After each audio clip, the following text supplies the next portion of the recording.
Noah's Ark Bible Story, take one. I miss you guys so much, and I hope it won't be long before Mrs. Thompson and I will see you at church again at Sunday school. But until then, we're going to try to be doing these virtual classes. So Mrs. Thompson did the first one on creation, and I'm going to be doing the Noah's Ark story today. And whoops. So I have two of my favorite kinds of animals, and I'm sure you have favorite kinds of animals with me here to tell a story, and two cats. Going to read the Noah's Ark story from the Spark Storybook, and it's on page 20 if you want to follow along. And then those of you that have the Spark Bible, that is on page 8. It's in the first book of the Bible, Genesis, and it's chapters 6 through 9. Noah's Ark. A long time passed since God created the world. People forgot about God except one man. His name was Noah. He loved and obeyed God. I'm very sad that people have forgotten about me, God said to Noah. I am going to bring rain to flood the earth, lots and lots of rain. I want you, Noah, to build yourself a huge boat of cypress wood. Noah did just what God had said and made a big, big boat with lots of rooms. Now Noah was 600 years old when he entered the boat with his wife and their sons and their sons' wives. God brought 2 of every kind of animal to the boat. Elephants and zebras, lions and tigers, pigs and giraffes, dogs and cats, deer and rhinos, bears and cows, horses and goats, lambs and monkeys, all came 2 by 2. All different kinds of animals, all different kinds of birds, and, of course, creepy crawly things came to the boat too. Noah took all of them into the boat. Then he shut the door. Inside the big boat, the lions roared, the dogs barked, and the birds chirped. It was stuffy and, of course, as you can imagine, stinky. It was muggy and hot. On the outside, it rained and rained.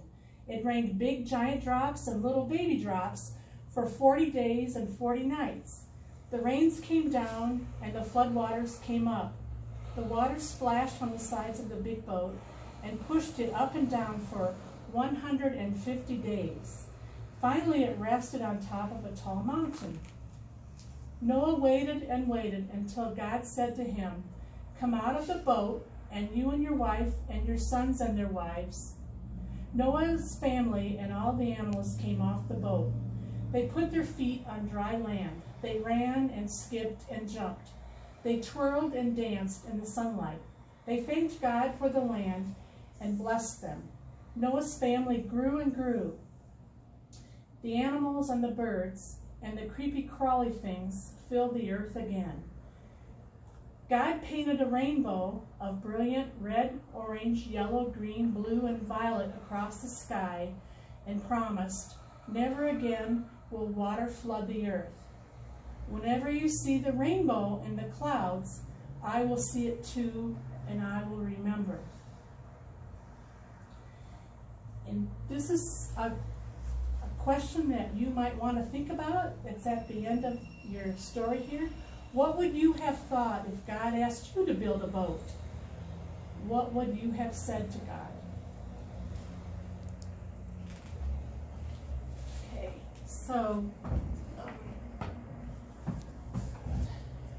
just some little fun facts that I found out. As you said, Noah had to bring 2 of each kind of animal. Well, presently, there's estimated to be millions and millions of species or different kinds of animals. There's 36 kinds of cats alone.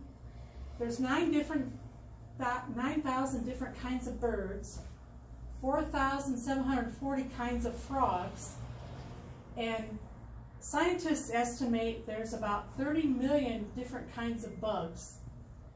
And I put these fun facts down because I always wondered, how did Noah know that all the animals were on there that he was supposed to have on there?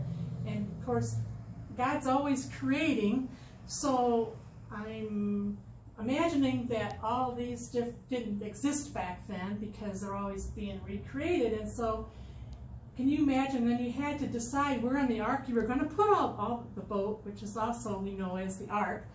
Where are you going to put them all? Because you wouldn't want to put the antelope next to the tiger or things like that. So you had to have them balanced. So you want to have all of the big, heavy animals on one side and all the little animals on the other side.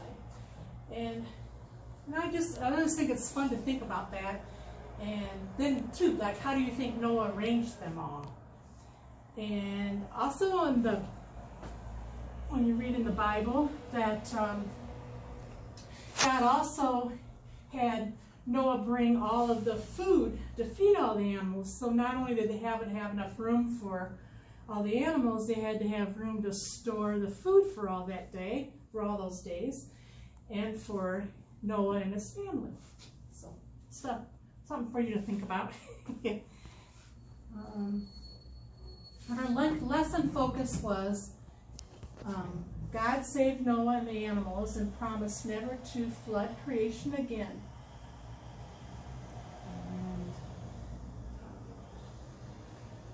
so I got this.